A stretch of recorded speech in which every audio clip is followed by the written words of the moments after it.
prime directive of all animal life is to survive. For thousands of years, human civilization has endured the ravages of war, famine, and plague. While we've not completely eliminated these threats, for the majority of the developed world, these are but a distant memory.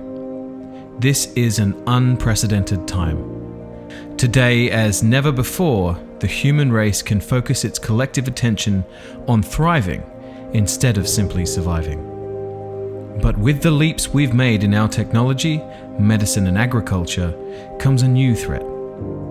Our ancient Stone Age genetics have changed little, yet now we're increasingly disconnected from the natural world in which we've evolved.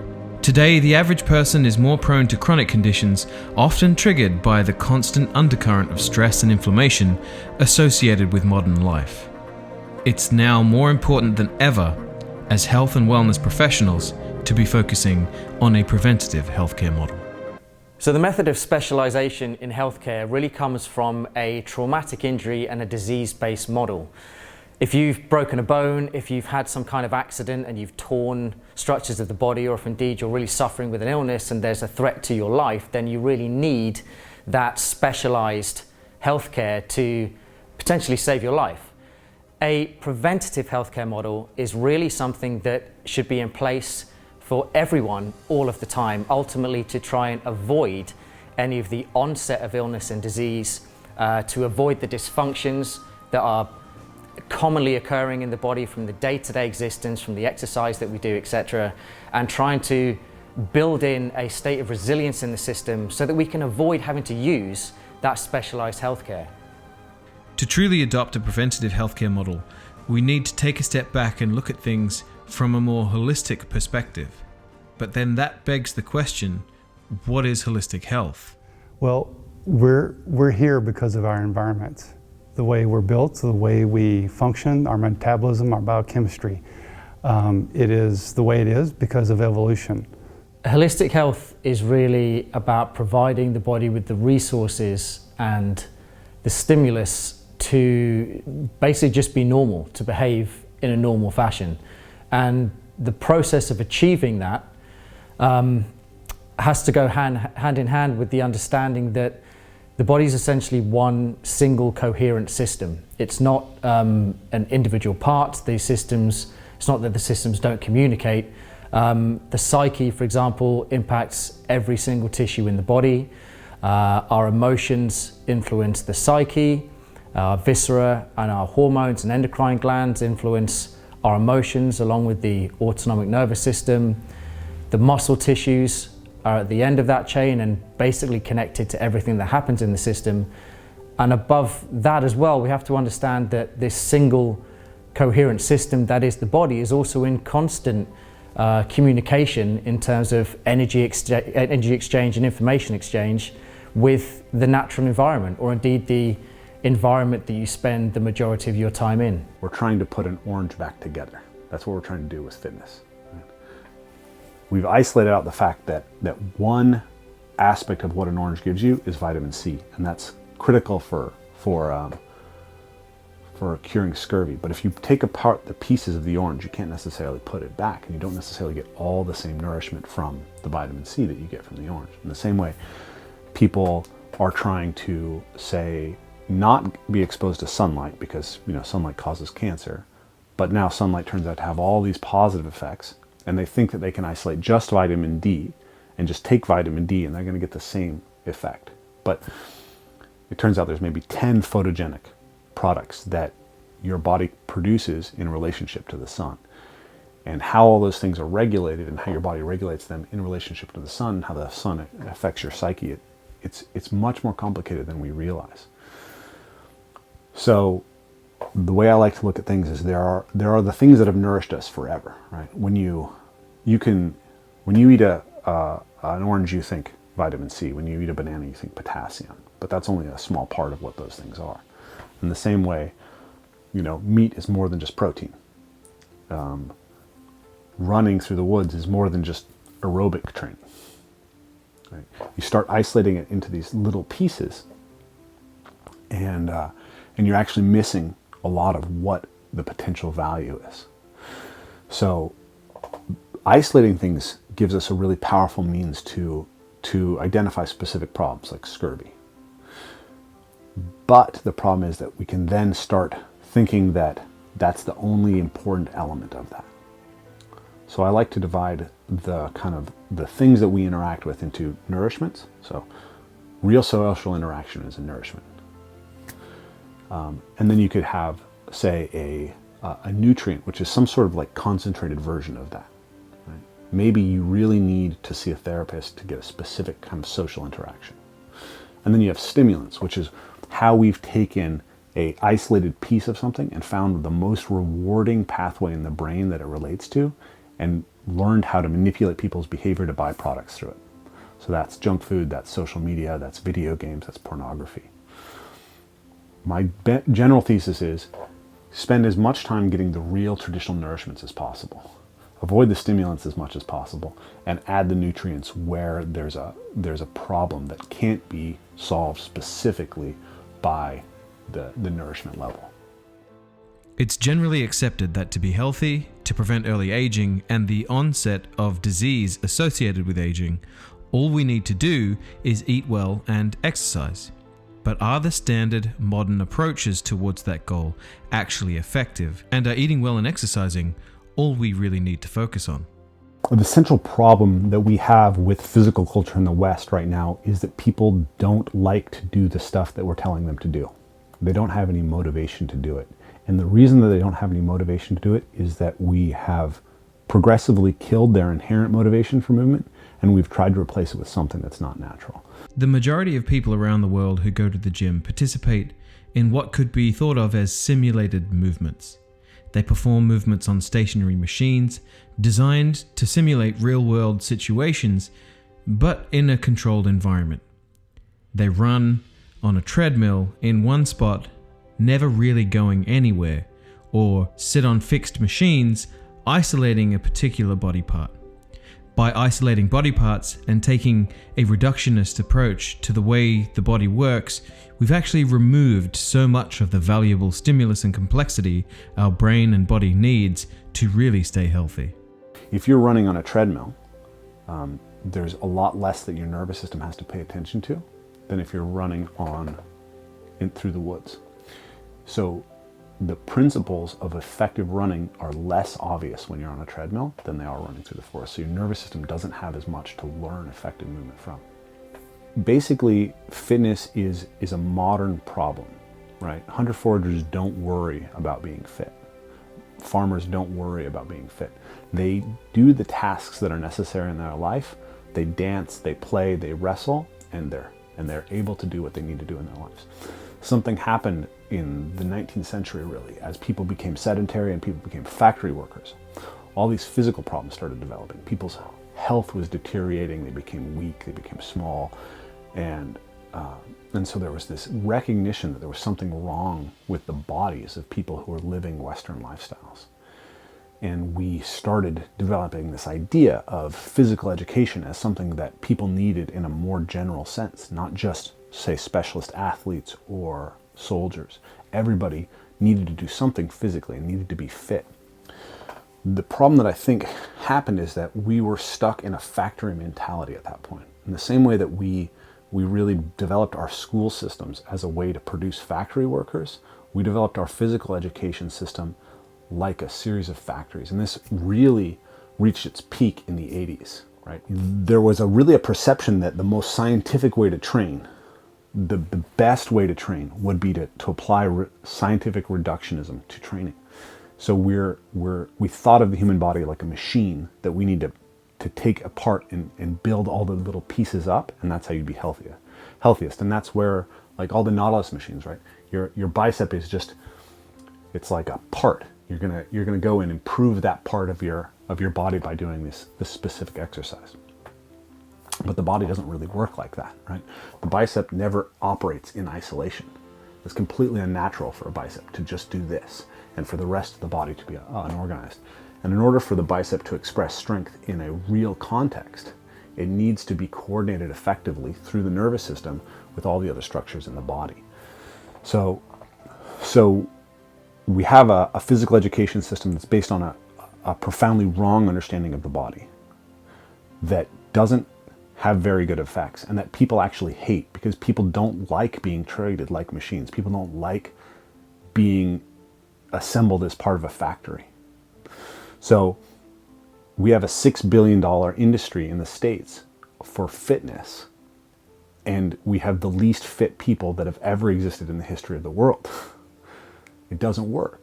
When the fitness community started to realize that these simulated movements lacked many of the essential elements that the body needed to function optimally, functional training as a movement system started to become a more prevalent practice in most fitness and therapy-based situations. The functional movement was really just how people lived their lives to overcome and accomplish the basic tasks of life, whether it being collecting wood or working on the land. These were just utilizing the body in a way that it's designed and adapted to do. I mean, this is what the body ultimately has been for. It's been able to investigate and overcome obstacles in the environment, to interact with the environment, and to utilize the natural resources to sustain and live your life. And modern lifestyle has obviously changed all of that. It's a lot more convenient, a lot more comfortable now. And so the concept arose that those things, those kind of movements are good for you. So when you're in an environment in which you're going to exercise or train, why not move and train in a way that simulates those kinds of movements? But it can get a little bit lost sometimes when that's applied in a gym setting. There can be some things that are done that are just a little bit, they lose the point a little bit. Some of the movements can lose the point. So I think it's important to understand that if people are coming to an indoor environment to train, the kind of a health club or a gymnasium or something like that, is to have this understanding that the body is a electrically and neurologically integrated system, and that it does require stimulus which challenges the integration of all systems, be it the visual system, the balance system, the proprioceptive system, etc., to ultimately be healthy and to express a normal state of health. Anatomically, movement occurs along 3 different planes of motion. Yet in modern life, most of us never need to chop wood, hunt with spears, or perform any of the physical day-to-day tasks our bodies were originally evolved for. These days, we tend to just move primarily through only one plane of motion. So it's really common to find people within the typical client base that lack the control of basic rhythm and coordination of their bodies. And it's essentially because those things haven't been challenged, they have been detached from environments and from the stimulus that ultimately would have trained and ingrained those pathways into their movement system. So one of the primary benefits of movement in nature is actually the way that it inherently helps the nervous system self-organize movement effectively. This is one of the big problems that we have in physical education, is that our pedagogies are based on a profoundly wrong understanding of the motor learning system. If you try to teach somebody to do a basic quadrupedal movement pattern, a bear walk pattern, everybody in kind of the fitness world knows right now that contralateral crawling is really valuable training, right? Specifically, we know that it helps coordinate the hemispheres of the brain better, and it's useful in occupational therapy. So this pattern shows up now in all sorts of different physical education schools, but almost every time that you see it right now, you're going to see a flat piece of ground, a mat in a gym, and you're going to just say, do this pattern. So the coach will demonstrate the pattern, and then generally, in my experience, about 50% of the people won't be able to recognize the difference between a contralateral pattern and an ipsilateral pattern. So that's when one hand and one foot are moving forward versus when the same side's hand and foot are moving forward. So there's different ways to communicate with the nervous system how to coordinate that effectively, right? You can tell somebody what's happening. You can say you need to move your opposite hand and foot forward. But a lot of times the athlete can't process that when they're in that position. They're totally disoriented. They're in a position they're not used to. And they just get stuck. If you use complex language like contralateral and ipsilateral, it's going to be way more difficult for the student, because you're now asking them to like recognize new vocabulary while they're trying to solve a motor problem.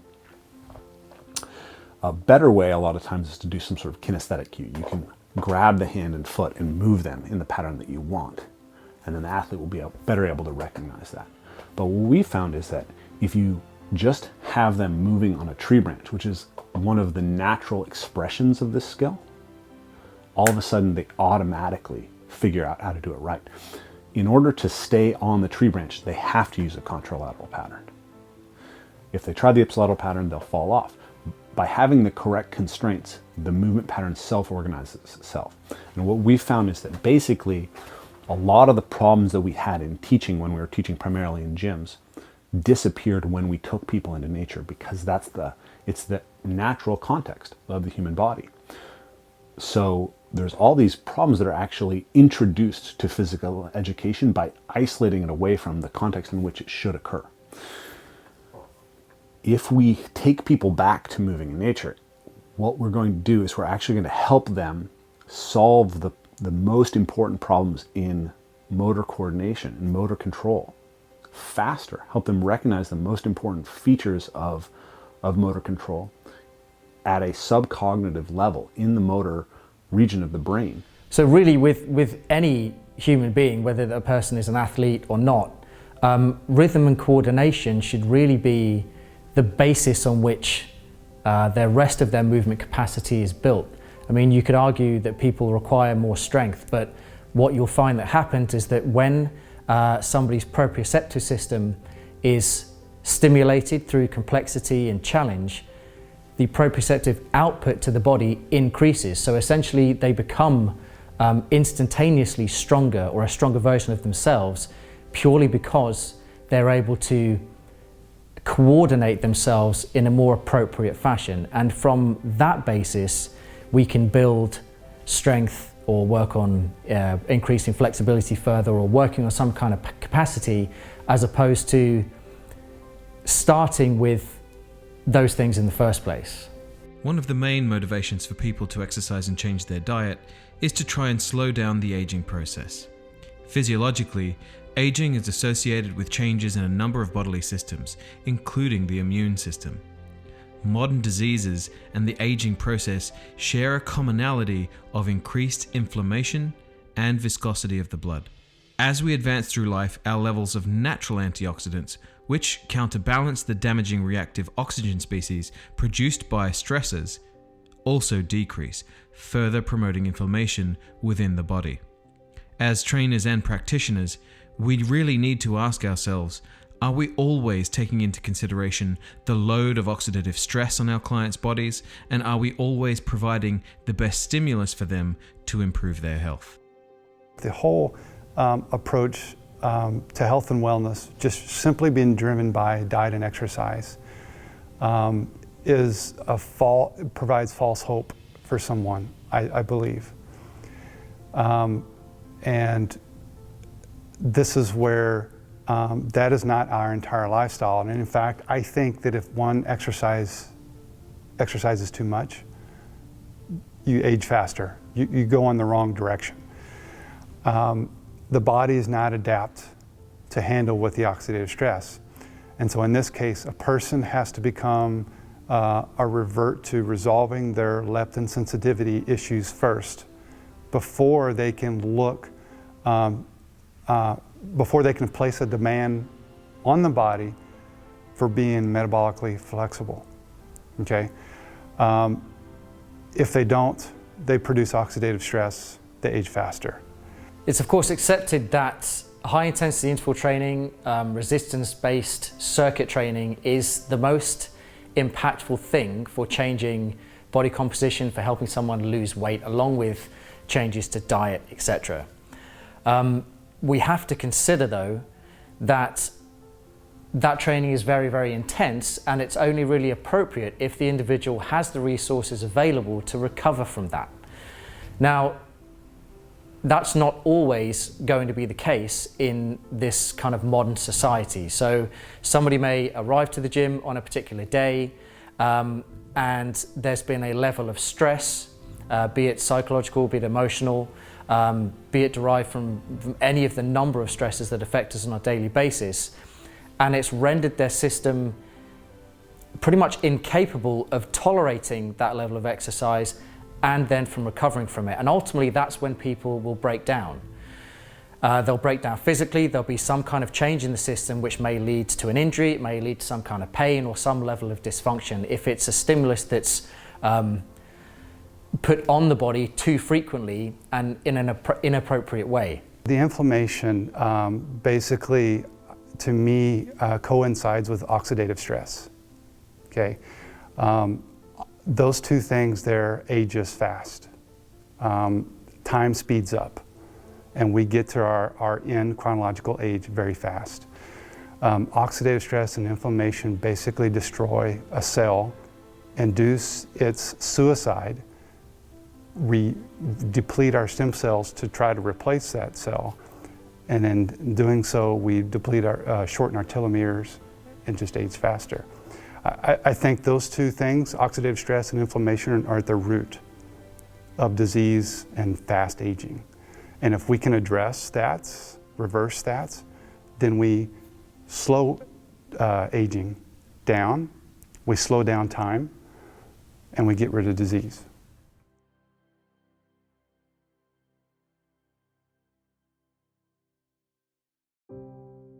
We have to appreciate that energy is everywhere, it is everything. The light that allows us to see, or the interaction between light and the brain, comes from photons, which are essentially energy, packets of energy from the sun. The fact that we can hear is that we have sensors that the brain utilizes to transduce acoustic waves in the environment, and we interpret as sound, and the brain interprets further as to have meaning. Or the same goes for smell, the same goes for touch. So energy is literally everywhere, and up until I would say maybe the last 10 or 15 years or so, there hasn't really been much investigation into the appropriate physics to be able to explain any more unorthodox approach to therapy or healing, whatever you'd like to call it. Non-native EMF has a debilitating effect on our health. I mean, hands down. Piezoelectricity, the term means pressure electricity, and it's a characteristic of certain kinds of crystals, and it turns out that most of the tissues in the body are piezoelectric because they're made of collagen. But the Earth is rich in electrons, and we need electrons. They're actually a source of energy for us, and they unstick our red blood cells that when we're deficient in electrons, I can see under the microscope that red blood cells are all stuck together like a roll of coins.